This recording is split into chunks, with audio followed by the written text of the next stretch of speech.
आप कुछ बोल रहे थे? अजय बाबू शुरू कर सकते हैं रीना माता जी? हाँ हाँ। Okay, thank you so much. जय राधा माधव जय कुंज बिहारी, जय राधा माधव जय कुंज बिहारी, जय गोपी जन वल्लभ जय गिरिवरधारी, जय गिरिवरधारी, यशोदानंदन व्रज जन रंजन, यशोदानंदन व्रज जन रंजन, यमुना तीर वनचारी, यमुना तीर वनचारी, जय राधा माधव जय कुंज बिहारी, हरे कृष्णा कृष्णा कृष्णा हरे हरे, हरे राम राम राम हरे हरे, हरे कृष्णा कृष्णा कृष्णा हरे हरे, हरे राम राम राम हरे हरे, हरे कृष्णा कृष्णा कृष्णा हरे हरे, हरे राम राम राम हरे हरे, गोविंद बोलो हरि गोपाल बोलो, गोविंद बोलो हरि गोपाल बोलो, श्री राधा रमन हरि गोविंद बोलो, गोविंद बोलो हरि गोपाल बोलो, श्री राधा रमन हरि गोविंद बोलो, जय राधा दामोदर राधा दामोदर राधे, जय राधा गोपी गोविंद राधा गोविंद राधे, जय राधा गोपीनाथ राधे, जय राधा मदन मोहन राधे, जय राधा रास बिहारी राधे, जय राधा माधव राधे, जय राधा मधुसूदन राधे, जय राधा केशव राधे, जय राधा कुंज बिहारी राधे, जय जगन्नाथा बलदेवा जय सुभद्रा, जय गौरनीताई जय गौरनीताई, जय जय गुरुदेव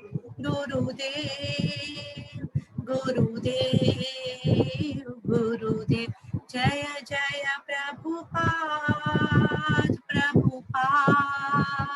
प्रभुपाद निताई गौर हरि बोल, हरि बोल, हरि बोल, हरि बोल, हरि नाम संकीर्तन की जय, श्रीला प्रभुपाद की जय।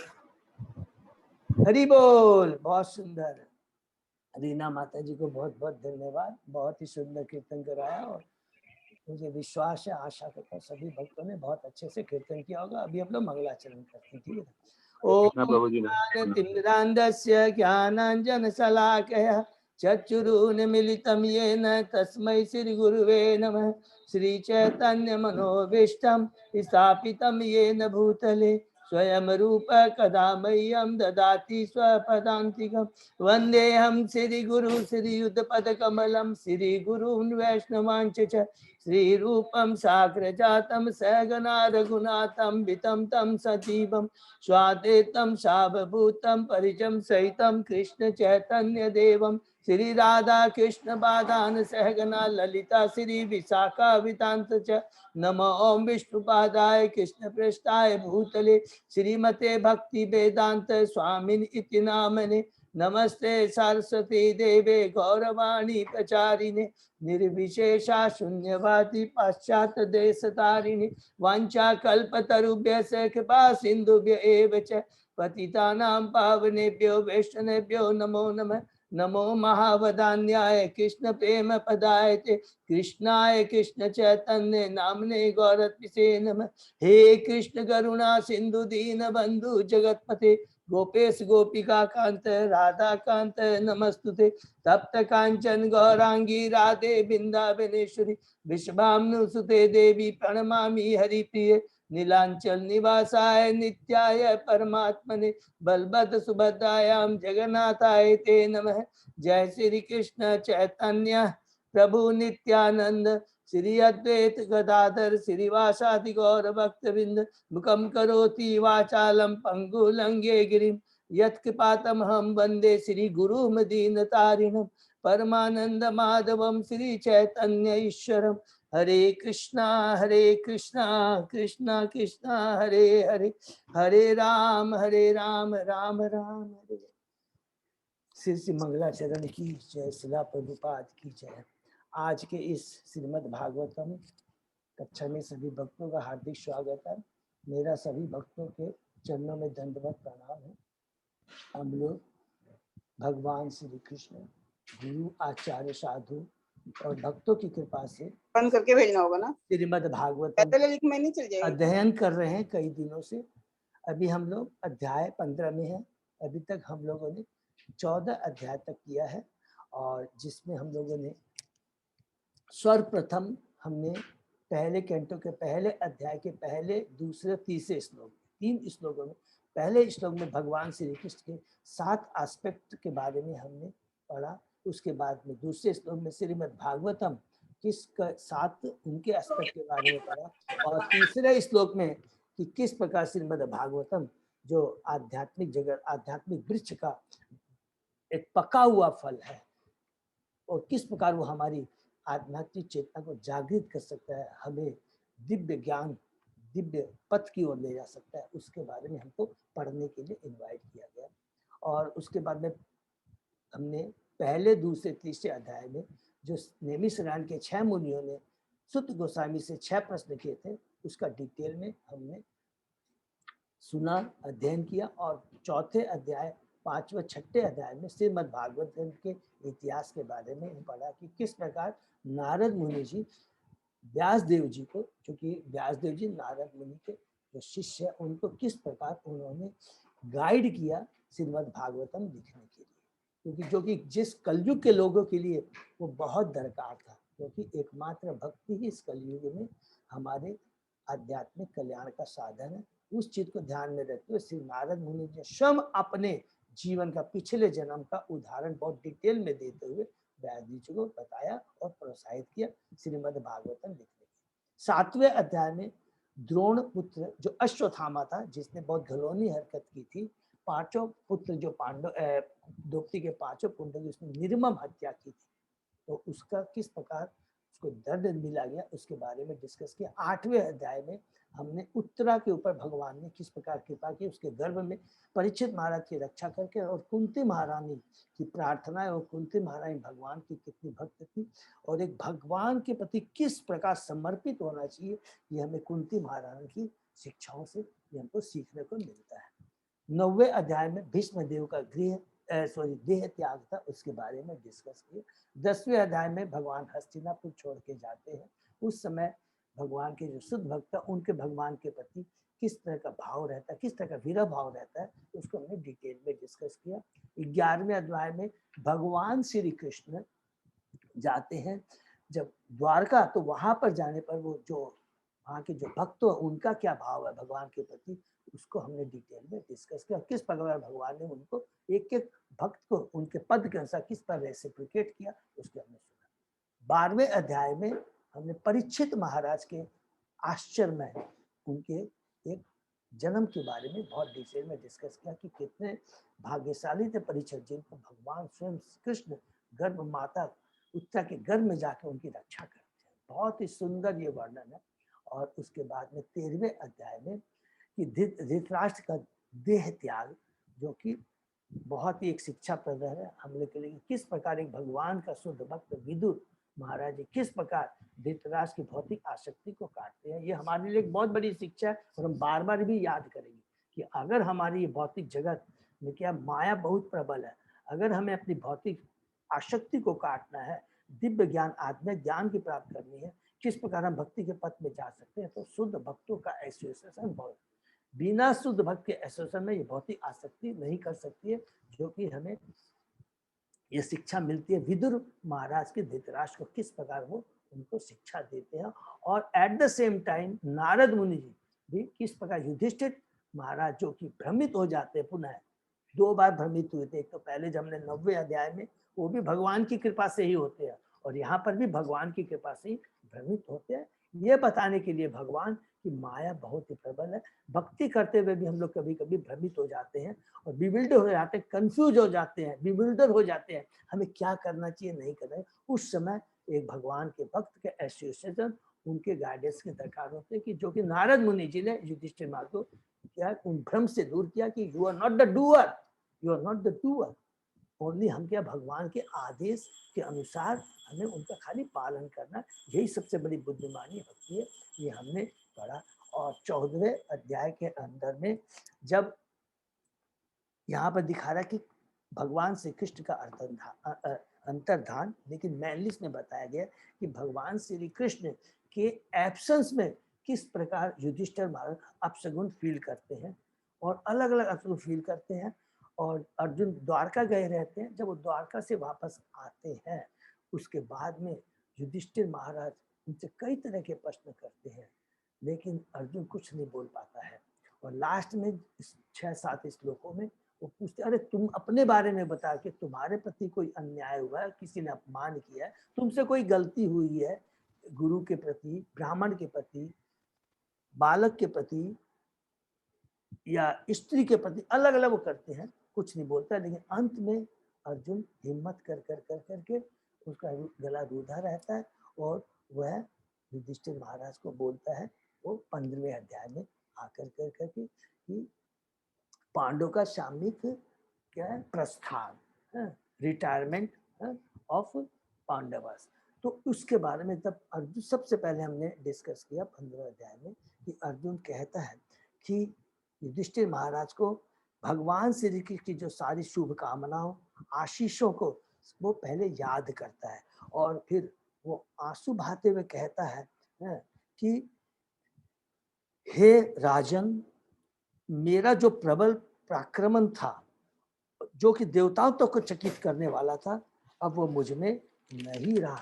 क्यों नहीं रहा? क्योंकि भगवान श्री कृष्ण अब इस धरा पर नहीं। और एक एक करके याद करता है कि किस प्रकार वो स्वयंवर में द्रौपदी को प्राप्त करता, वो भी भगवान की ही कृपा थी, उसका इसमें कोई नहीं था। और किस प्रकार मैं दानव ने जब भगवान अर्जुन की शरण ली, तो भगवान कृष्ण के आदेश से मैं दानव ने एक आश्चर्यमय शिल्प कला सभा भवन बनाया था हस्तिनापुर में, और जहाँ पर रासु यज्ञ भी हुआ था। तो इस तरह अलग अलग वो उनको याद कराता है।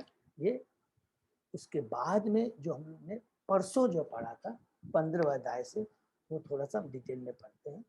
वो अर्जुन स्मरण करते, अभी यहाँ देखिए अर्जुन स्मरण करता जाता है क्या कि किस प्रकार भीम ने जो 10,000 हाथियों की शक्ति रखता था, भगवान की कृपा से जरासंध का वध किया और उन सारे राजाओं को जरासंध की कैद से मुक्त कराया, जिनको जरासंध ने महाभैरव यज्ञ की बलि के लिए कैद कर रखा था। ये जो भीम भी जो कर पाया, और सबसे बड़ी बात है इसमें जो 10,000 हाथियों का जो बल था, वो भी भगवान श्री कृष्ण की कृपा से ही था, और भगवान ने उसके हाथ से जरासंध बंद करा। देखिए कितनी बड़ी भगवान की लीला है। जरासंध से क्षिप्त भगवान कितनी बार जरासंध ने भगवान के ऊपर आक्रमण किया, लेकिन भगवान क्या है, रणछोड़ भी कहलाते हैं ना, छोड़ के भागते हैं। लेकिन भगवान के उद्देश्य क्या होता है कि मुझे यश केवल अपने भक्तों को ही दिलाना है।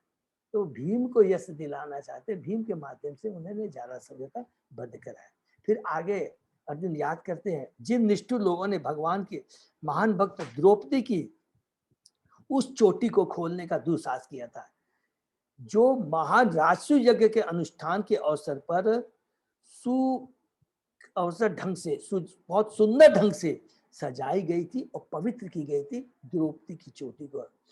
और उसको जब जरासंध ने उसको खोलने का प्रयत्न किया तो उसका कितना दुष्परिणाम मिला कि उन दुष्टों की सारी पत्नियों के वो बाल खोल दिए गए।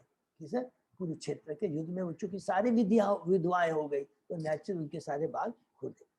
और जो द्रौपदी अपनी आंखों में आंसू भरकर भगवान श्री कृष्ण के चरणों में रो पड़ी थी। देखिए कितनी बड़ी यहाँ पर कि हमको कि द्रौपदी भगवान की शुद्ध भक्त है, उन पर कोई प्रॉब्लम नहीं आना चाहिए।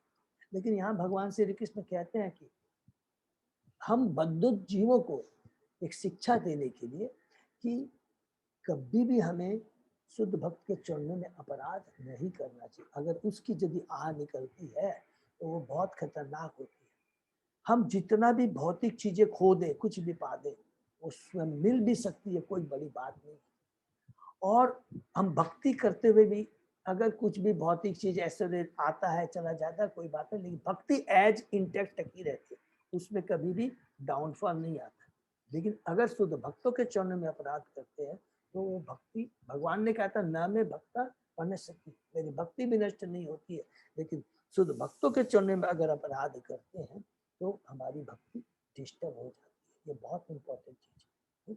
तो प्रभुपाद जी तात्पर्य में कहते हैं, दुशासन द्वारा भगवान के परम भक्त का अपमान किया गया था। भगवान भले ही अपने ऊपर किसी के द्वारा किए गए अपमान को सह सकते हैं, परंतु वे अपने भक्तों का अपमान नहीं सहन कर सकते। भगवान के महान भक्तों का अपमान करने पर मनुष्य को अपने सारे पुण्यों तथा वरों की बलि दे देनी पड़ती है। और यहीं पर प्रभुपाद जी उदाहरण भी देते हैं हम लोगों को हिरण्यकशिपु का, कि जिसने अपने पुत्र लेकिन भगवान के शुद्ध भक्त प्रहलाद के प्रति अपराध किया था। ये बहुत इंपॉर्टेंट यहाँ पर बार बार हम याद करेंगे। नेक्स्ट अर्जुन याद करते कहते हैं, हमारे वनवास के समय दुर्वासा मुनि ने हमें भयावह संकट में डालने के लिए हमारे शत्रुओं के साथ मिलकर चाल चली। तो देखिए एक शुद्ध भक्त की मेंटलिटी में एक बड़े योगी के मेंटलिटी में फर्क था। कई बार हम लोग ने डिस्कस भी किया था कि दुर्वासा की पोजीशन और एक भक्त की पोजीशन। भक्त बहुत महान होता है, सिंपल होता है, कोई भी तरह का उसमें अहम भाव कुछ नहीं होता। लेकिन यहाँ पर दुर्वासा मुनि कुबुद्धि दुर्योधन के भी चक्कर में उसने बहुत उनको चढ़ा दिया, उनकी बहुत सेवा किया। तो दुर्वासा मुनि ने दुर्योधन के कहने पर उसने क्या किया कि हम लोग ने डिटेल में पढ़ा था कि किस प्रकार वो भक्तों को डिफेम करना चाहते थे, कि जाकर के वो द्रौपदी दुर्वासा मुनि को भोजन नहीं करवा पाएगी और उससे उनका अपमान होगा और दुर्वासा मुनि उनको कर्ज करेंगे, अभिशाप करेंगे। लेकिन जहाँ भगवान श्री कृष्ण थे उनकी कृपा से वो भी दुर्योधन और दुर्वासा मुनि उसमें सक्सेस नहीं हुए। भगवान ने ग्रहण किया अन्न और स्वतः ही दुर्वासा मुनि के जितने भी उनके शिष्य थे स्वतः ही वो सेटिस्फाई हो गए। तो यहाँ पर प्रभुपाद जी कहते हैं कि भगवान सर्वोच्च योगी है। दुर्वासा मुनि कहते हैं कि मैं बहुत महान योगी हूँ, लेकिन भगवान श्री कृष्ण योगेश्वर है, योगियों के ईश्वर हैं, उनसे ऊपर बड़ा कोई योगी नहीं है। तो भगवान के सामने किसी की चाल नहीं चलती। क्यों नहीं चलती है? जो कुछ भी दुर्वासा मुनि या बड़े बड़े योगी हो, जो बड़े बड़े चाहे भक्त हो, चाहे बड़े बड़े यहाँ पर शक्तिशाली पुरुष हो, धनवान हो, जो कुछ भी हो, जो कुछ भी उनके पास में है वो भगवान श्री कृष्ण से ही आता है। तो भगवान परम योगी है, योगेश्वर। प्रत्येक गृहस्थ को चाहिए कि दूसरी यहाँ पर शिक्षा क्या देते हैं इस श्लोक के माध्यम से, इस लीला के माध्यम से कि प्रत्येक गृहस्थ को चाहिए कि भगवान को भोजन भेंट कर उनको भेंट किया हुआ भोजन ही ग्रहण करे। इसका फल यह होगा कि हर व्यक्ति संतुष्ट हो जाएगा। यही भक्ति की विधि है कि जो कुछ भी हम ग्रहण करते हैं, जो कुछ भी हमारे पास है, कृष्ण को केंद्र में रख के कृष्ण को अर्पित कर करके हमें करना चाहिए, कृष्ण की सेवा के लिए करना चाहिए। तो वो चीजें क्या होगी, हमारे लिए आध्यात्मिक फल प्रदान करेगी। ये जो भोजन भी हम करते हैं भगवान को भोग लगा के, जो प्रसाद होता है, वो हमारी चेतना में आध्यात्मिक फल प्रदान करता है। अगर वही हम भगवान को ऑफर करके नहीं खाते हैं तो गीता में भगवान ने कहा हम लोग पाप को खाते हैं। ठीक है ना, ये बहुत इंपॉर्टेंट चीज है। आगे अर्जुन कहता है, यह उन्हीं का प्रताप था कि मैं एक युद्ध में शिवजी तथा पर्वरात की कन्या उनकी पत्नी को आश्चर्यचकित करने में समर्थ हुआ एवं शिवजी ने मुझ पर प्रसन्न होकर अपना निजी शस्त्र मुझे प्रदान किया। तो देखिए देवता लोग भी भगवान के शुद्ध भक्त को हमेशा ग्लोरीफाई करने में उनको मदद करने के लिए तैयार रहते हैं, जैसा कि शिवजी ने अर्जुन के प्रति किया। फिर आगे अर्जुन कहते हैं, जब मैं स्वर्ग में अतिथि के रूप में था तो देवताओं ने निवातकच्च नामक असुर को मारने के लिए मेरे गांडी धनुष की सहायता ली थी, जो भगवान श्री कृष्ण द्वारा शक्ति था। तो जो गांडी धनुष था, इतना गांडी धनुष था जो इतना शक्तिशाली था, जिसके माध्यम से अर्जुन कहता कि मैंने कुरुक्षेत्र का युद्ध तो लड़ाई, लेकिन जब मैं एक बार स्वर्ग लोक गया था अतिथि के रूप में, वहां पर भी जब देवताओं को प्रॉब्लम आई तो उन्होंने मेरा गांडी धनुष मांगा और उससे उनकी रक्षा हुई। तो ये जो शक्ति है गांडी धनुष की, ये भगवान श्री कृष्ण की कृपा से ही मिली थी। और आगे कहते हैं, श्री कृष्ण की असीम कृपा के कारण मैं कुरुक्षेत्र के युद्ध में कौरव की सैन्य शक्ति को जो समुद्र की तरह अपार थी उसको पार कर पाया। इतनी विशाल जो कौरव की सेना थी और जिसके अंदर में भीष्म, द्रोण, सल इत्यादि बड़े बड़े महारथी थे, उनकी जो सैन्य व्यूह की जो रचना उन्होंने बनाई थी उसको भी मैं काट पाया, खत्म कर पाया, केवल भगवान श्री कृष्ण की कृपा। तो इतना सुंदर बार बार यहाँ पर अर्जुन ग्लोरीफाई करता है, याद करता है यहाँ पर, है? फिर लास्ट में हमने जो पढ़ा उसमें कहता है अर्जुन, यह तो उनकी ही कृपा था कि जब मैं अपने प्यासे घोड़ों के लिए जल लेने रथ से नीचे उतरा था तो कोई भी शत्रु, उनकी बुद्धि को भगवान ने भ्रमित कर दिया, वो उतर कर मेरे ऊपर आक्रमण नहीं कर पाया। और उसके बाद में कहते हैं, यहाँ पर अर्जुन अपने को गिल्टीनेस फील करता है कि उन कृष्ण को जिसने मैंने सारथी बनाया था, जिनके श्रेष्ठ पुरुष जिसकी श्रेष्ठ पुरुष के रूप में पूजा होती है, सेवा करते हैं और जिनकी कृपा से लोग, जिनकी पूजा करके लोग मोक्ष की प्राप्ति के लिए लालायित रहते हैं, उनको मैंने अपना सारथी बनाया। ये वास्तव में उनके प्रति एक अपमानता, उनका सम्मान पे ठेस लगी है। तो इस तरह वो याद करता है। लेकिन याद रखेंगे कि यहाँ पर जो अर्जुन ने भगवान श्री कृष्ण को सारथी बनाया है, तो ये भगवान की कृपा से ही था, क्योंकि भगवान का जो शुद्ध भक्त होता है वो इस तरह की वो गलती नहीं करता है, वो तो हमेशा भगवान की सेवा करता है। लेकिन भगवान अपने भक्त को सेवा देना चाहते थे, और जब भगवान ठीक डिसाइड कर लेते कि मेरे को अपने भक्त को सेवा देनी है, तो उसमें भक्त भी कुछ नहीं कर सकता है। ठीक है ना। और जब भक्त भगवान की सेवा करना चाहता है तो भगवान भी कुछ नहीं कर सकते हैं। ये योग माया का प्रभाव होता है, और यही दिव्य संबंध होता है भगवान और भगवान के भक्तों में, बड़ा ही मधुर और दिव्य संबंध। तो यहाँ तक हमने डिस्कस किया, पढ़ा, और आज उसके आगे हम लोग पढ़ेंगे। ठीक है। ओम नमो भगवते वासुदेवाय। ओम नमो भगवते वासुदेवाय। ओम नमो भगवते वासुदेवाय। नारायण नमस्कृत्य नरं चैव नरोत्तमं देवी सरस्वती व्यासं ततो जयमुदीरये। नष्टप्रायेषु अभद्रेषु नित्यं भागवत सेवया भगवती उत्तम श्लोके भक्तिर्भवति नैष्ठिकी। आराधयो भगवान ब्रजेश तनय ततधाम वृंदावनम रमया काचिदुपासना व्रजवधू वर्गेण या कल्पिता। श्रीमद्भागवतम प्रमाणम अम्लम प्रेमा पुमर्तो महान श्री चैतन्य महाप्रभो मतम इदम तत् आदरो न पर। हरे कृष्णा कृष्ण कृष्ण हरे हरे, हरे राम राम राम हरे हरे। तो आज हम लोग अध्याय 15 के श्लोक नंबर 18 से अजय प्रभु थैंक यू प्रभु हम लोग शुरू करते हैं। नरमाणि उदार रुचिर स्मित शोभितानि हे पार्थ हे अर्जुन सखे कुरु नंदन इति संजल्पितानि नरदेव हृदि स्पृशानि स्मर्तु लुठन्ति हृदय मम माधवस्य। हरि बोल। हे राजन, उनके परिहास तथा उनकी मुक्त बातें अत्यंत सुहावनी तथा हंसी के अलंकृत होती थी।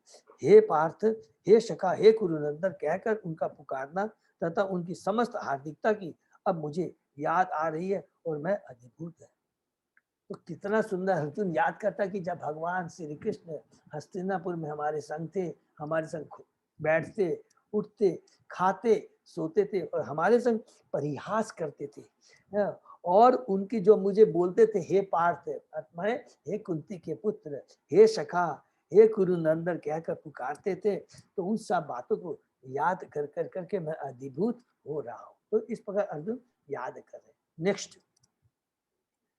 सैया आसन अटन विकट थन भोजनाशिदु एक यात अवयस्य ऋतवान इति विप्रलब्ध चक्षु सखा पितृवत तनयस्य सर्वं शेह महान महितया कुमते अदम। सामान्यतः हम दोनों साथ साथ रहते और सोते, साथ साथ बैठते और घूमते जाते और बहादुरी के कार्यों के लिए आत्म प्रसन्नता करते हुए कभी कभी यदि कोई भूल होती तो मैं उन्हें यह कहकर हे मित्र तुम बड़े सत्यवादी हो चिढ़ाया करता था। उस समय भी जब उनका महत्व घटता होता तो वे परमात्मा होने के कारण मेरी अंत संत बातों को सह लेते थे और मुझे उसी प्रकार क्षमा कर देते थे जिस तरह एक सच्चा मित्र अपने सच्चे मित्र को या पिता अपने पुत्र को क्षमा कर देता है। हरि बोल। तो यहाँ पर अर्जुन याद करता है कि किस प्रकार वो इतने महान थे और मेरे मित्र थे और कभी कभी अगर मुझसे कोई गलती भी हो जाती थी, अगर अनसन बातें कह देता था तो वो मुझे क्षमा कर देते। और यहाँ पर क्या लिखा है, वे परमात्मा होने के कारण, ये चीज बहुत ध्यान रखेंगे, ये बहुत इंपॉर्टेंट पॉइंट है। अर्थात अर्जुन को एक जो हमारे वृंदावन के जो सखा थे और जो अर्जुन है उसमें क्या था कि अर्जुन को बीच बीच में भगवान श्री कृष्ण के ऐश्वर्य भाव का याद आ जाता था कि अरे आप तो महान है, आप तो भगवान है, आप तो परमेश्वर। लेकिन वृंदावन के जो सखा थे वो डिफरेंट टाइप के सखा थे जो कभी भी भगवान श्री कृष्ण को अपने बराबर तो क्या कभी कभी बोलते तो तू मुझसे छोटा है। तो ये फर्क है। लेकिन यहाँ पर अर्जुन क्या है, कभी कभी बोलता था अरे आप तो महान है और मैंने आपके संग में ऐसा किया। याद है ना गीता में कहा था जब भगवान ने उनको विराट रूप दिखाया तो अर्जुन बहुत गिल्टीनेस फील करता है, हे कृष्णा मैंने तुम्हारे प्रति बहुत अपराध की है, कभी तुम्हारे सामने मैंने किस तरह की बातें की है, तुमसे कितनी सेवाएं मैंने ली है। तो ये दोनों फर्क है जो सबको याद रखना है। ठीक है, तो तात्पर्य पढ़ते हैं, चूंकि भगवान श्री कृष्ण परम पूर्ण है अतः शुद्ध भक्तों के साथ उनकी दिव्य लीलाओं में किसी तरह का भाव नहीं रहता, चाहे वह मित्र पुत्र या प्रेमी के रूप में। भगवान अपने मित्रों माता पिता या प्रेमिकाओं की झिड़कियों में बड़े बड़े विद्वानों तथा धर्म विशारदों द्वारा अर्पित की जाने वाली वैदिक ऋचाओं से भी अधिक आनंद लूटते हैं। तो यहाँ भगवान के बारे में प्रभुपाद जी बताते हैं कि भगवान को जब कोई ऐश्वर्य भाव से पूजा करता है, दास्य भाव से पूजा करता है, उनके ऐश्वर्य का गुणगान करता है, उसमें उनका उतना मजा नहीं आता जितना कि वृंदावन की गोपियां सखा उनको चिढ़ाते हैं, डांटते हैं, फटकारते हैं, गालियां देते हैं, उसमें उनको विशेष आनंद आता है। ठीक है, सह अहम निप इंद्र रहित पुरुष उत्तमेन सख्या प्रियेन सुहृदा हृदयेन शून्य अधवनी उरुक्रम परिग्रहम अंग रक्षण गोपे अस्तभि अबला इव विनिर्जित अस्मि। हे राजन, अब मैं अपने मित्र तथा सर्वप्रिय शुभ चिंतक भगवान से विलग हो गया हूँ, अतः मेरा हृदय शून्य सा प्रतीत हो रहा है। उनकी अनुपस्थिति में जब मैं श्री कृष्ण की तमाम पत्नियों की रखवाली कर रहा था तो अनेक अविवस्त गोपों ने मुझे हरा दिया। हरि बोल। तो यहाँ पर पुनः अर्जुन याद करते हैं और हम भक्तों को अपने रिमेम्बरेंस के याद से हम लोग को बताते हैं कि देखो मेरे पास वो जो सारी शक्तियां जो कुछ भी थी, जिस शक्ति के माध्यम से, जिस गांडी धनुष के माध्यम से मैंने कुरुक्षेत्र के बड़े बड़े भारतीयों को हरा दिया था, वो सब भगवान की वही शक्तिशाली अर्जुन, धनुर्धारी अर्जुन एक गोपों के द्वारा हार गया और वो भगवान श्री कृष्ण की तमाम पत्नियों की रक्षा नहीं कर पाया। तो थोड़ा सा हम तात्पर्य पढ़ लेते हैं। इस श्लोक की सबसे महत्वपूर्ण बात यह है कि अर्जुन किस तरह ग्वालों के असभ्य गुट द्वारा हरा दिए गए और किस तरह इन सांसारिक ग्वालों ने भगवान की पत्नियों के शरीर का स्पर्श किया होगा जिनकी रखवाली अर्जुन कर रहे थे। श्री विश्वनाथ चक्र ठाकुर ने विष्णु पुराण तथा ब्रह्म पुराण से खोज करके इस विरोधाभास को मान रहा है। हरि बोल। थोड़ा सा प्लीज, ये बहुत इंपॉर्टेंट है क्योंकि जब भी हम कोई भी लीला पढ़ते हैं, कुछ भी पढ़े, तो जरा भी डाउट आता है तो एक ही चीज याद रखेंगे कि जो कुछ होता है भगवान की कृपा से होता है और भगवान के शुद्ध भक्त का, भगवान के जो शाश्वत जो पार्षद है, कभी उनका कोई कुछ बिगाड़ नहीं सकता है। तो यहाँ पर सब लोग बिबिल्डर हो गए होंगे। पहली चीज तो क्या है, ये बहुत सिंपल है कि अर्जुन के पास जो भी शक्ति थी वो भगवान की कृपा से, ओके, ये मान लिया गया। और वो शक्ति हट जाने के बाद में उन पत्नियों की रक्षा नहीं कर सका। तो क्या पत्नियों को कोई दूसरा कोई भी उनको टच कर सकता है? उसके कंटेस्ट में यहाँ पर विश्वनाथ चक्रवर्ती हमको बताते हैं, इसको थोड़ा हम पढ़ते हैं। इन पुराणों में कहा गया कि एक बार स्वर्ग सुंदर ने अपनी सेवा से अष्टावक्र मुनि को प्रसन्न कर लिया तो मुनि ने उन्हें वरदान दिया कि जाओ, तुम्हें परमेश्वर पति रूप में प्राप्त होंगे। अष्टावक्र का शरीर 8 स्थानों से टेढ़ा था, अतः वे झुक कर टेढ़ा चलते थे। अतः देवताओं की पुत्रियां उनकी चाल देख करके अपनी हंसी न रोक पाई तो मुनि ने क्रुद्ध होकर उन्हें शाप दिया था कि यदि उन्हें पति रूप में भगवान प्राप्त हो भी जाए तो भी उनका अपहरण दुष्टों के द्वारा होगा। बाद में उन कन्याओं ने मुनि को फिर से स्तुति द्वारा प्रसन्न किया तो फिर मुनि ने फिर वरदान दिया कि अपहरण होने पर भी उन्हें अपना पति वापस मिल जाएगा। हरि बोल। अतएव मुनि के वचनों के पालन हेतु स्वयं भगवान ने अपनी पत्नियों का अपहरण अर्जुन की सुरक्षा में रहते भी कर लिया, अन्यथा उन दुष्टों के स्पर्श करते ही सारी की सारी पत्नियां अदृश्य हो गई होती। तो कितनी सुंदर बात है, कहते हैं कि ऋषि के प्रति उन्होंने अपराध किया था सुंदरियों ने, तो उनको अभिशाप मिला, लेकिन जब उन्होंने ऋषि से क्षमा मांगी तो तुरंत उन्होंने कहा कि तुम्हारा अपहरण भगवान ही करेंगे। अर्थात यहाँ पर ये बताने जा रहे हैं कि अर्जुन भगवान नहीं है, तो अर्जुन के एब्सेंस में इसने अर्जुन हमको एक शिक्षा मिलती है कि भगवान जहाँ नहीं है हमारा कोई अस्तित्व नहीं है, सारी अर्जुन की शक्तियां थी। और ये इन जो भगवान की पत्नियों को जो अपहरण किया था वो भगवान श्री कृष्ण ने स्वयं ही अपहरण किया था और कोई दूसरा उसमें नहीं था। ये इतना सुंदर ढंग से यहाँ पर विश्वनाथ चक्रवर्ती यहाँ पर एक्सप्लेन करते हैं। ठीक है। इसके अतिरिक्त जिन गोपियों ने कृष्ण की पत्नी बनने की प्रार्थना की थी वे भी अपनी अपनी इच्छा पूरी होने पर अपने स्थानों पर लौट आई। कृष्ण के प्रस्थान के बाद उन्होंने चाहा कि उनके सारे संगी भगवदाम वापस आ जाए और वे सभी विभिन्न दशाओं में वापस बुला लिए गए। और दूसरी बात यहाँ पर क्या कि कृष्ण के प्रस्थान के बाद में कृष्ण भगवान चाहते थे, जो कि हम लोग कैंटो 11 में बहुत डिटेल में पढ़ेंगे, कि जब भगवान धरा पे आते हैं तो सारे पार्षद इवन देवता जो भगवान के भक्त हैं, जिनको भगवान ने एक निश्चित सेवा के लिए स्वर्ग लोक में रखा है, सब लोग जब आते हैं और जब भगवान की लीला पूरी हो जाती है तो भगवान चाहते हैं कि सब लोग अपनी अपनी जगह पर लौट जाए। तो ये सारी भगवान के लिए। तो संक्षेप में बोलने का मतलब ये है कि जब भी हमारे मन में कोई भी प्रश्न आता है, डाउट आता है, तो तुरंत हमको ये चीज समझ लेना चाहिए कि ये सब भगवान की इच्छा से, क्योंकि भगवान का जो कानून है, भगवान के जो सिद्धांत है, जो धर्म है, उसमें जरा भी एक रण मात्र भी, रंच मात्र भी कोई भी हमको गलती नहीं मिल सकती है। तुरंत हमको याद आएगा। जब हम धीरे धीरे ये जितने भी पढ़ेंगे तो कई बार हो सकता है कि हमारे प्रश्न आते हैं, प्रभु ये चीज कैसे हो गया है।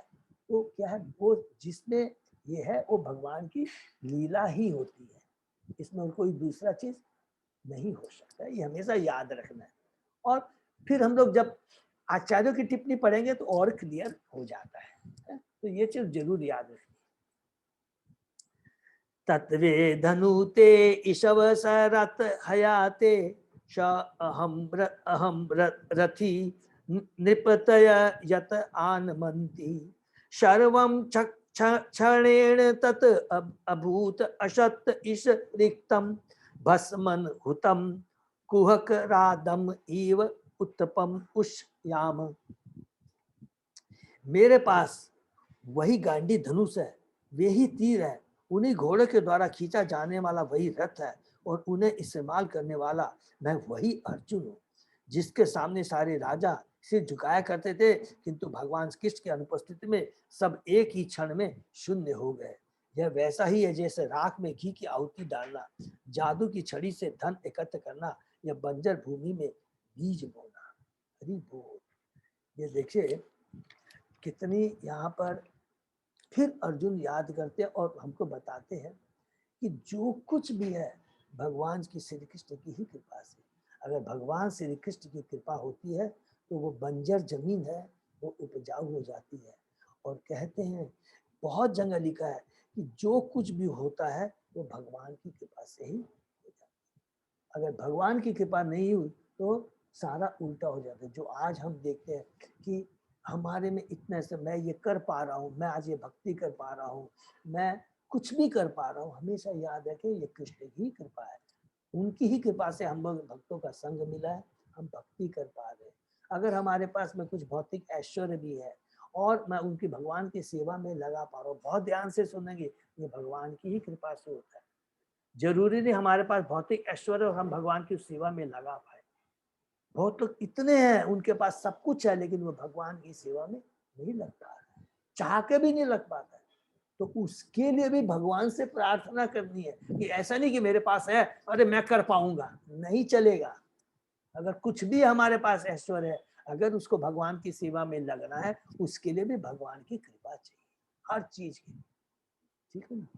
तो थोड़ा तात्पर्य हम पढ़ते हैं। जैसा कि हम कई बार कह चुके हैं, देखिए प्रभुपाद जी यहाँ क्या वर्ड बात बोल रहे हैं, इसको अंडरलाइन कर लेंगे कि प्रभुपाद जी कहते हैं क्या, जैसा कि हम कई बार कह चुके हैं। ये बहुत इंपॉर्टेंट है कि किसी को उधार ली गई पगड़ी पर गर्व नहीं करना चाहिए।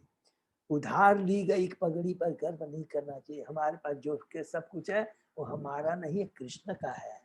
सारी शक्तियां तथा बल परम स्रोत भगवान कृष्ण से प्राप्त होते हैं। ईशोपनिषद में भी बार बार इस चीज को बोला दिया गया है, जो कुछ भी है वो भगवान के। वे सब तब तक कार्यशील रहते हैं जब तक भगवान की इच्छा रहती है। उनके न चाहने पर वे सब समाप्त हो जाते हैं। जिस तरह सारी विद्युत शक्ति बिजली घर से प्राप्त होती है, और जो ही बिजली घर विद्युत शक्ति देना बंद कर देता है कि सारे लट्टू बेकार हो जाते हैं।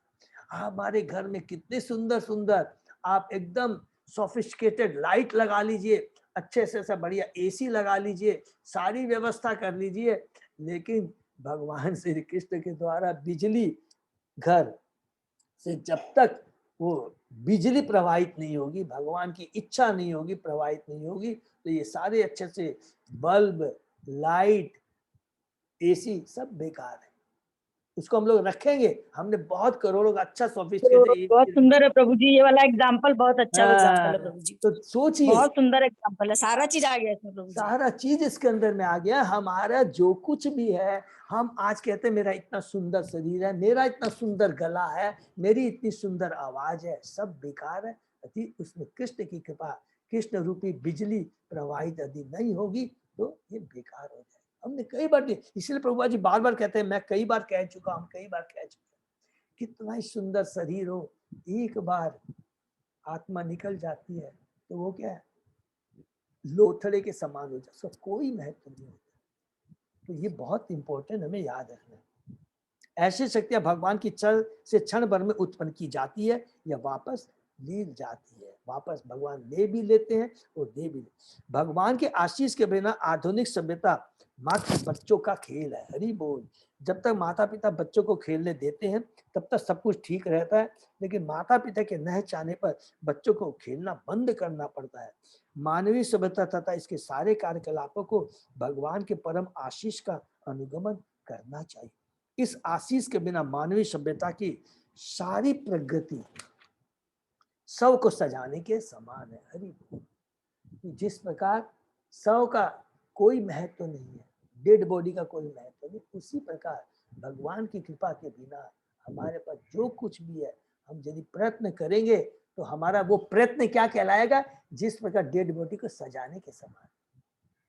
तो हमारा जो सारे कार्य है, सारी इच्छाएं, जो कुछ भी है, जितनी शक्ति जो कुछ भी है, भगवान का प्रसाद मान कर करके हमें भगवान के लिए, भगवान की सेवा के लिए इच्छा करनी चाहिए। केवल इच्छा करना। देखिए प्रभुपाद जी ने कितनी बड़ी बात कही है, हम खाली इच्छा कर सकते हैं, और इच्छा करने के बाद में वो भगवान के इच्छा पूरी करेंगे या नहीं करेंगे भगवान के ऊपर निर्भर करता है। लेकिन ये बिल्कुल सही है, अगर हम इच्छा करेंगे भगवान की सेवा के लिए, भगवान की कृपा प्राप्त करने के लिए, तो भगवान इतने कृपा, भगवान तो उसके लिए बैठे हुए ही हैं। भगवान तो कहते हैं कि एक बार मेरी तरफ मुख मोड़ ले, बाकी सारा कार्य मेरा है, मैं सारी व्यवस्था कर दूंगा। प्रकृति की ताकत नहीं है, भौतिक जगत में रहते हुए तीन गुणों का, माया की ताकत नहीं है कि भक्तों को डिस्टर्ब कर सके। इतनी बड़ी भगवान की कृपा है। भौतिक जगत जो कि दुखालय है, उसमें भी रहते हुए अगर हम भगवान की इच्छा करते हैं, भगवान की सेवा की इच्छा करते हैं, तो भगवान उसको पूरा करते हैं। कितना ही भौतिक कष्ट हो, कितना ही, भगवान उन सब कष्टों को सहने की शक्ति दे देते हैं, और अगर भक्ति बहुत तीव्र होती है तो उन सब कष्टों को नष्ट भी कर देते हैं, अर्थात इस भौतिक जगत से छुटकारा दिला करके अपने धाम बुला देते हैं। कितनी बड़ी भगवान की कृपा है। केवल हमें डिजायर करना है और कुछ नहीं करना है, और इसके लिए कोई योग्यता की दरकार नहीं।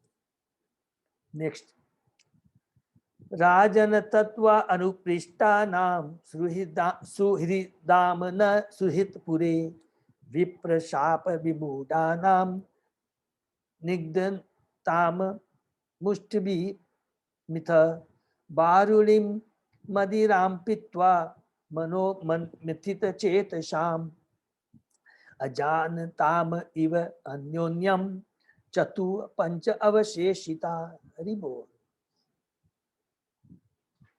हे राजन, चूंकि आपने द्वारका नगरी के हमारे मित्रों तथा संबंधियों के विषय में पूछा है, अतः मैं आपको सूचित कर रहा हूँ कि वे सब ब्राह्मणों द्वारा स्थापित होकर सड़े हुए चावलों से बनी शराब पीकर उन्मत्त हो उठे, और एक दूसरे को न पहचानने के कारण लाठियां लेकर परस्पर लड़ने लगे। अब केवल 4-5 को छोड़कर शेष सभी मर चुके हैं।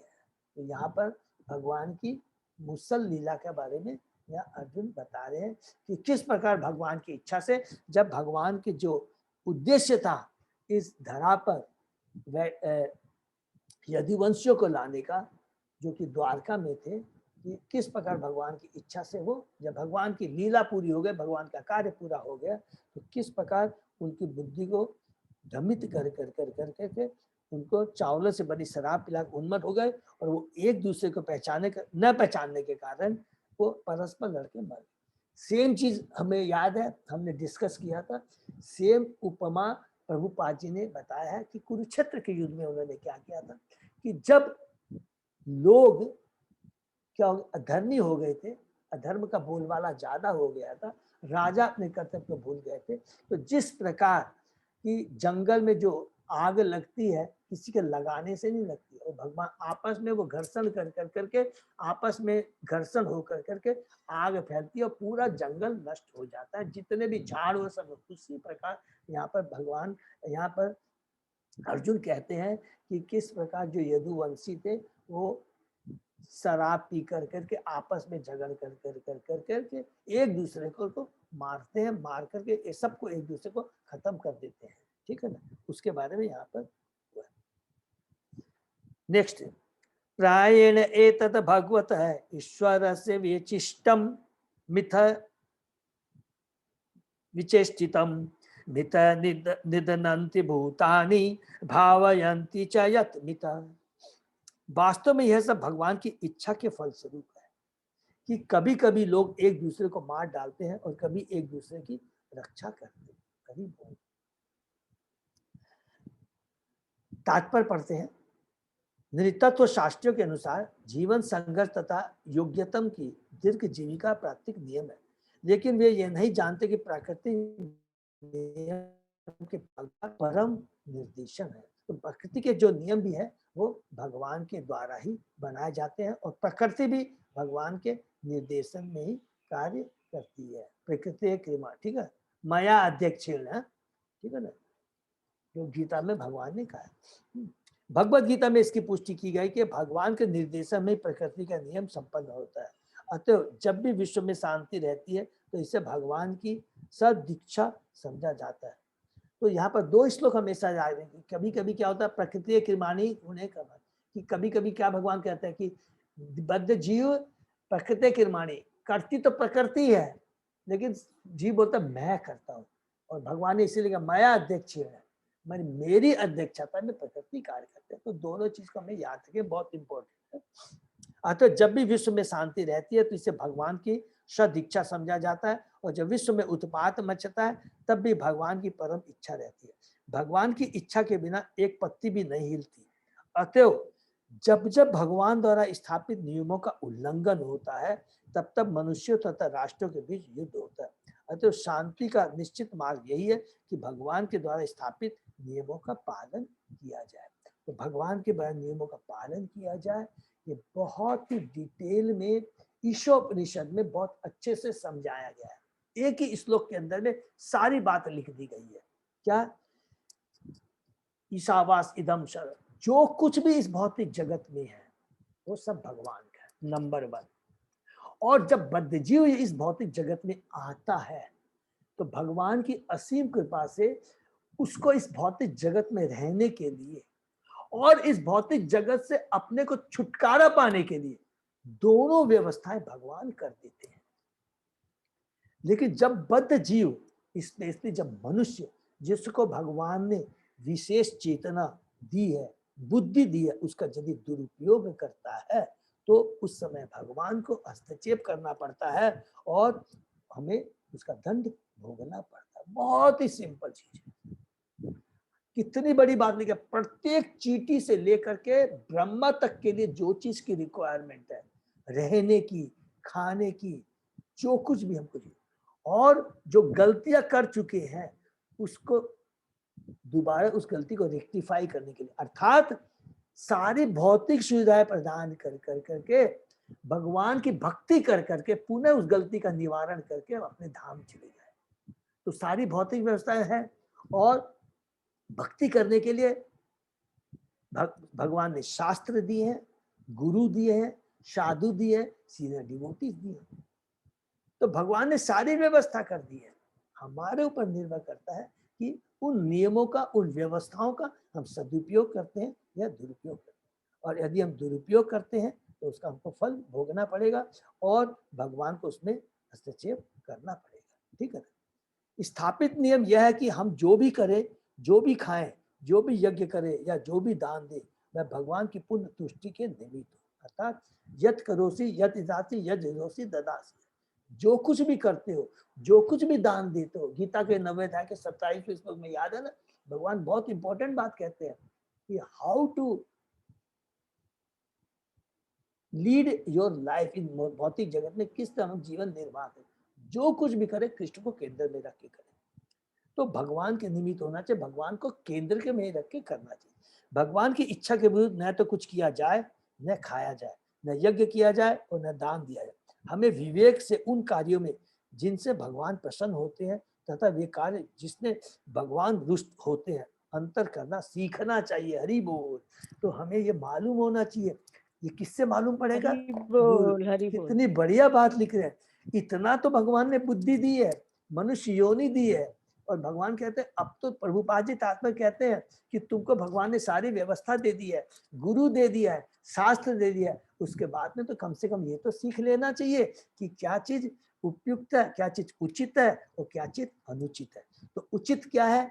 जो भगवान को केंद्र में रख के किया जाए। और अनुचित क्या है? अगर भगवान को नकार करके उसके अगेंस्ट में यदि कोई कार्य किया जाए तो अनुचित है। तो इसके अंदर सब कुछ आ जाता है। हम कहेंगे प्रभु मैं तो देखिए सुबह से शाम बहुत नियम का पालन करता हूँ, किसी को कष्ट नहीं देता हूँ, बहुत दान पुण्य कर रहा हूँ, धर्मशाले कॉलेज खुदा रहा हूँ, सब कुछ कर रहा हूँ, तो उसमें भी जवाब मिल जा रहा है हमको। ये करना खराब नहीं है, कृष्ण को केंद्र में कुछ भी रखे, कृष्ण को केंद्र में रखे, जिसके लिए भी कार्य करे, गरीब को भी भोजन देते हैं तो हमको गर्वित नहीं होना है, बल्कि उसको प्रसाद देना है और उसको बताना है कि देखो हम ये भौतिक जगत में कष्ट क्यों पा रहे हैं। अगर हम कृष्ण को केंद्र में रखकर उनका हरि नाम का जप करेंगे और उसको सब कुछ सिखाकर तब उसको प्रसाद खिलाएंगे तो वो क्या हुआ, कृष्ण के निमित्त कार्य हुआ। लेकिन अपनी ईगो को सेटिस्फाई करने के लिए कि मेरे पास इतना पैसा, आज मैं करोड़ लोगों को भोजन करा रहा हूँ, मैंने इतनी स्कूल कॉलेज खुला है, उसके चलते लोगों को शिक्षा मिल रही है, ये बहुत बड़ा अपराध है। इसको सुर प्रवृत्ति नहीं बोलेंगे, कड़े शब्दों में इसको लिख लीजिए, इसको असुर प्रवृत्ति बोलेंगे। और ये बहुत ज्यादा हमारे बंधन का कारण बनेगा, हमारे मोक्ष का कारण नहीं बनेगा, ये बंधन का कारण बनेगा। क्योंकि कृष्ण को हम अलग करके अपने ग्लोरिफिकेशन के, अपने इंद्र तृप्ति के लिए कार्य कर रहे हैं, कृष्ण की तुष्टि के लिए कार्य नहीं कर रहे। इसी तरह किसी कर्म का निर्णय भगवान की प्रसन्नता अथवा अप्रसन्नता से किया जाता है। इसमें व्यक्तिक स्वेच्छाचारिताओं के लिए कोई स्थान नहीं रहता, हमें सदैव भगवान की इच्छा के अनुसार चलना चाहिए। और भगवान की इच्छा क्या, एक ही सेंटेंस में क्या है, जीवन स्वरूप कृष्ण नित्य दास, कि भगवान का दास है हमें और उनके आदेश का पालन करना ही हमारा जीवन का लक्ष्य है और उसी में हमारा परम कल्याण है। ऐसा कर्म योग कर्मशु कौशलम कहलाते हैं, अर्थात किए गए कर्म जो भगवान से संबंध होते हैं, यही है किसी वस्तु को ठीक से संपन्न करने की कला। हरि बोल, यहाँ पर क्लियर बोलते हैं ये संपन्न करने की कला है। और इसी को क्या बोला जाता है, कर्मशु कौशलम, इसको अंडरलाइन कर लेंगे, इसी को कहते हैं कर्मशु, माने जो भगवान की इच्छा के लिए, भगवान से जो भी कार्य हमारा संबंधित है उसी को ही वास्तविक भक्ति कहते हैं, वही कहते हैं कृष्णमय कार्य। अदरवाइज सारे कार्य अपनी इंद्रिय तृप्ति के लिए होंगे, क्योंकि बंधन का कारण बनेगा। बहुत इंपॉर्टेंट श्लोक है यहाँ पे। नेक्स्ट, जलोक साम जले यतवत महांत अदंति अनियश दुर्बलान बलीन राजन महांत बलीन मित एवं बलिष्ठ यदुबी महद्दबी इतरान बीबू यदुन अन्योन्य भूभारान संजहार। हे राजा, जिस तरह समुद्र में बड़े तथा बलशाली जलचर छोटे छोटे तथा निर्बल प्राणियों को निगल जाते हैं, उसी तरह भगवान ने भी धरती का भार हल्का करने के लिए निर्बल यदु को मारने के लिए बलशाली यदु को और छोटे यदु को मारने के लिए बड़े यदु को भिड़ा दिया है। कि जब इस भौतिक जगत में अव्यवस्था हो जाती है, याद रखेंगे उस समय भगवान ऐसा करते हैं कि क्या है, भगवान ने देखिए हमने पहले भी पढ़ा ना, कौन सा पढ़ा कि कमजोर जीव दूसरे जीव जीवस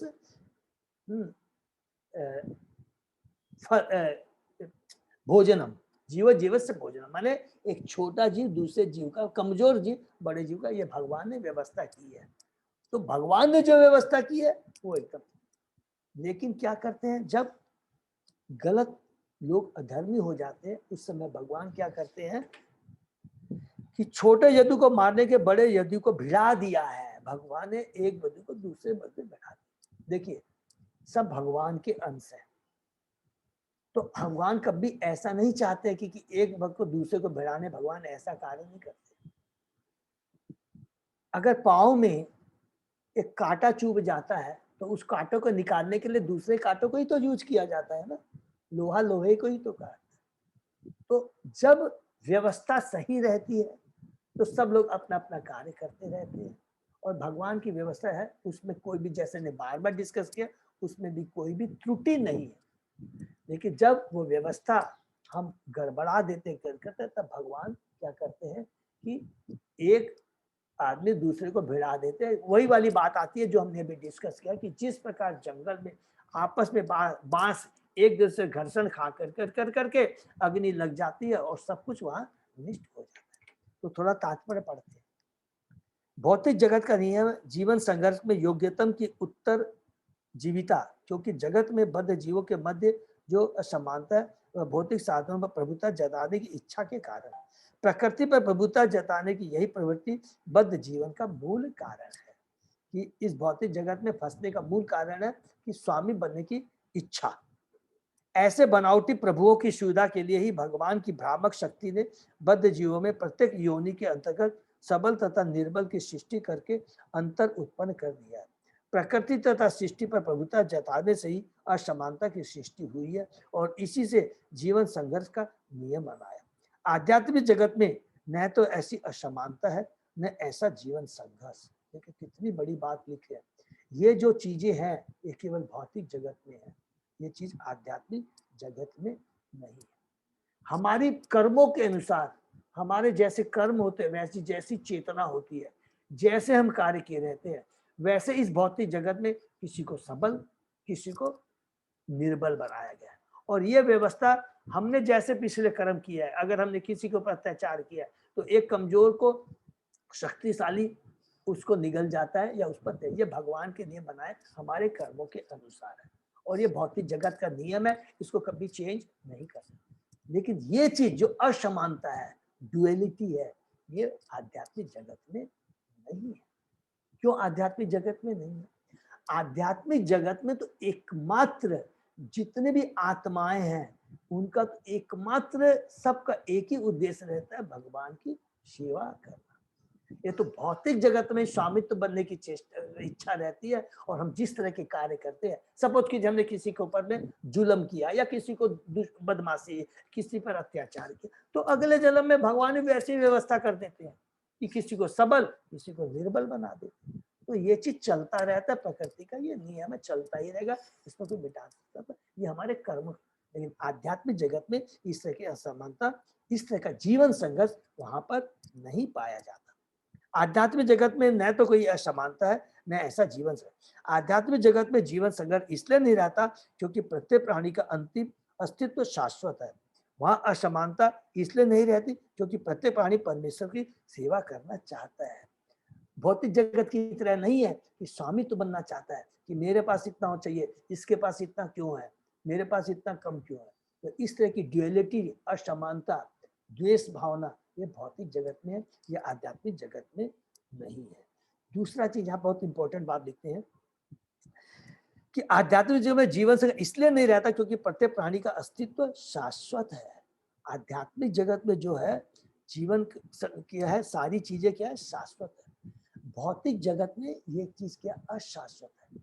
और हमेशा क्या होता है कि अशाश्वत चीज क्या है, आती है और चली जाती है, और उस जब चली जाती है तो क्यों चली गई, मेरे को उसको लेना है, वो संघर्ष था। क्योंकि ये भौतिक जगत में हम मूर्खों को मालूम नहीं है, सब टेम्परेरी आती जाती रहेगी और उसको चक्कर में बिविल्डर होकर के, भ्रमित होकर के उसको पाने के लिए हमेशा जीवन संघर्ष लड़ते रहेंगे। लेकिन ये चीज जो टेम्परेरी है, आना जाना, ये बहुत आध्यात्मिक जगत में नहीं है।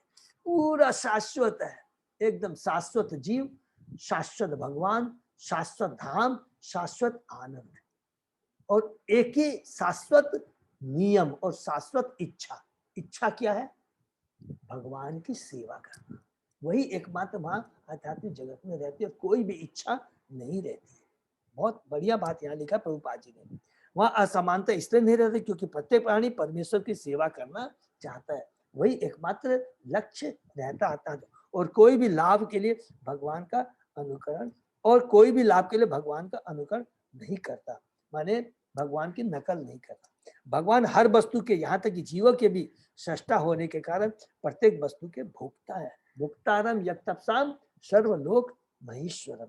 लेकिन भौतिक जगत में माया के जादू से भगवान के साथ का यह नित्य संबंध भुला दिया जाता है और यहाँ पर आकर हम अपने को भोक्ता मान लेते हैं और अपने को ही स्वामी मान करके अपनी इंद्रिय तृप्ति के लिए हम कार्य करना शुरू करते हैं। इसीलिए ये जीवन संघर्ष चलता है और इससे हमारे कर्म फल बनते हैं और उस कर्म फल के चलते हमको दूसरा जन्म लेना पड़ता है और जैसे कर्म करते हैं फिर से भौतिक जगत में आके कोई मजबूत बनता है, कोई कमजोर बनता है और इस तरह का आपस में संघर्ष चलता है। हरे कृष्णा जी भौतिक जगत में ना शोक मोह और भय हमेशा ही बना रहता है। हाँ माता जी, क्योंकि हमने पढ़ा था ना, खोने का हाँ हमेशा ही क्योंकि बना रहता है। बना रहता है, क्योंकि अशाश्वत चीज के प्रति हमारी आसक्ति है, और अशाश्वत चीज जब तक तो कभी परमानेंट रहेगी नहीं, तो जब वो आती जाती रहेगी तो उसके समझे, इसीलिए कहते हैं कि शोक मोह भय हमेशा अशाश्वत चीज के संग जुड़ा ही रहता है, विद्यमान रहता है।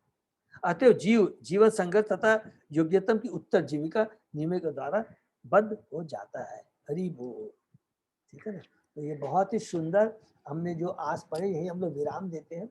एक एक जो शिक्षा जो प्रभुपाद जी की जो ये, इनसे हमको कितनी बड़ी शिक्षा मिलती है कि भगवान ने हमको मनुष्य योनि दी है। इतना ज्यादा हमको कंफ्यूजन में जाना नहीं है। भगवान ने, प्रभुपाद जी बोलते हैं, हम कई बार कह चुके हैं, इस चीज को तो प्लीज अंडरलाइन कर लीजिए कि प्रभुपाद जी खुद कहते हैं कि ये बात मैं कई बार कह चुका है। ये हमारे लिए एक बहुत बड़ी शिक्षा है कि स्वयं हमारे जगत गुरु शिला प्रभुपाद कह रहे हैं कि इसको भूल, जो भगवान के जो नियम है, प्रकृति के जो नियम है,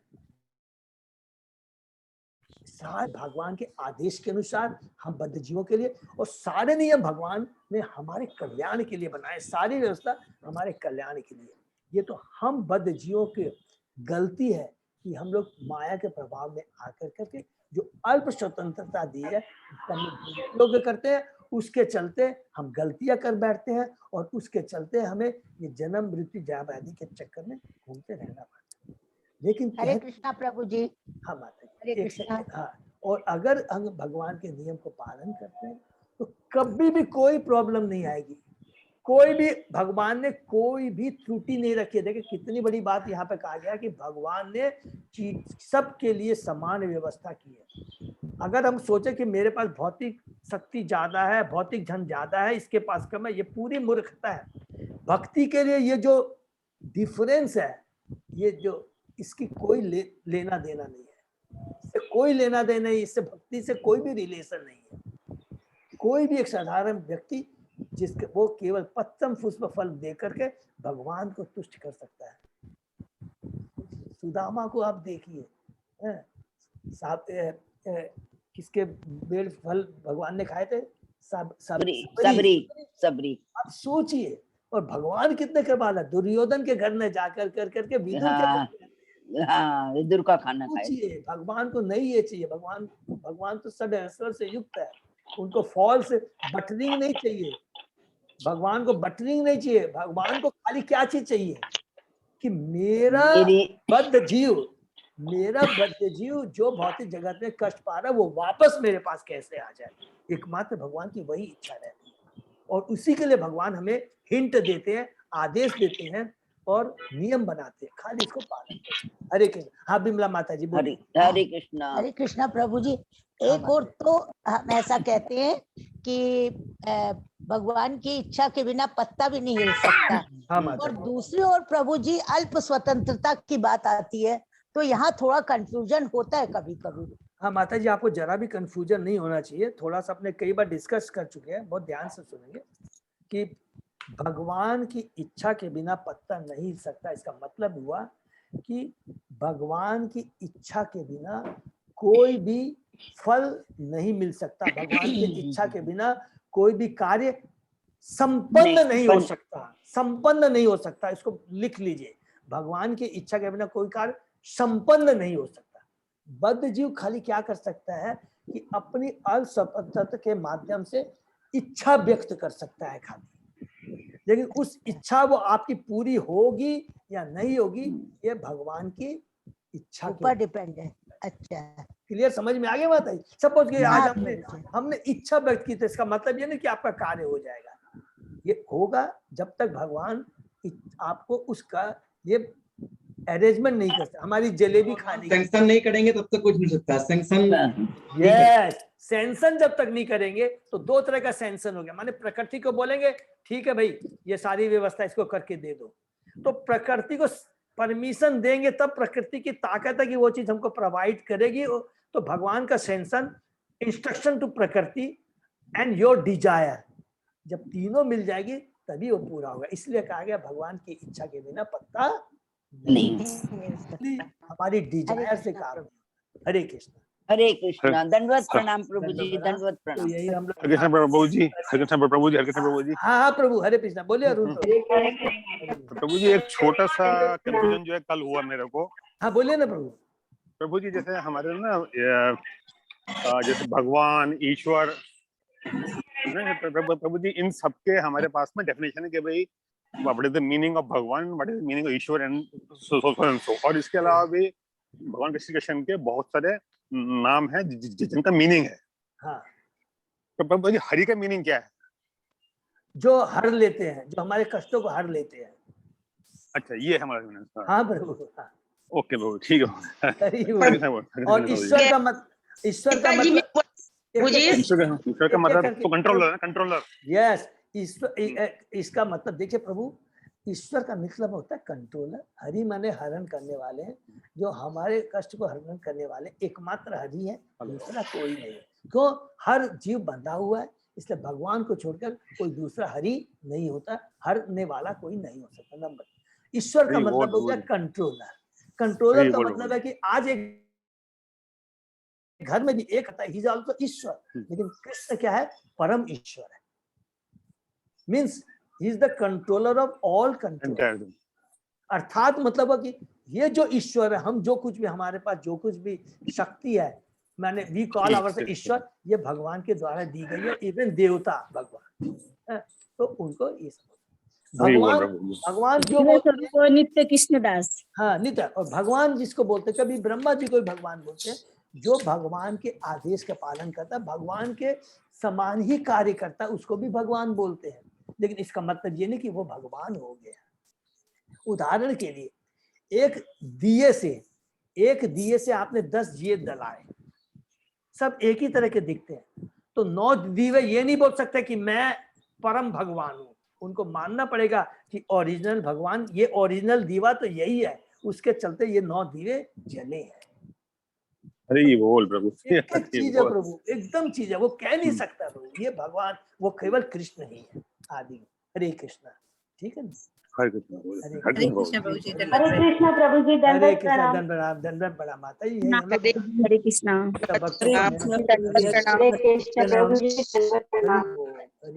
हरे कृष्णा प्रभु जी, दंडवत प्रणाम। सेशन के यही विराम देंगे। सभी भक्तों का बहुत बहुत धन्यवाद। तो आज के सेशन के सभी भक्तों का हरि बोल। कल सुबह 7 बजे फिर मिलते हैं। रीना माता जी और अजय प्रभु के लिए भी हरि बोल, हरि बोल। हरि बोल, हरि बोल। बहुत मतलब सिंसियर, एकदम बिल्कुल हर काम को कर रहे हैं माता जी बस आप लोग बहुत कर रही है। अशोक ज्यादा प्रोग्राम हो रहा है, बस भक्तों के संग भी सब कुछ हो रहा है प्रोग्राम, हरि सुबह बोल। से पूरा हरि बोल सबके लिए। हरि बोल।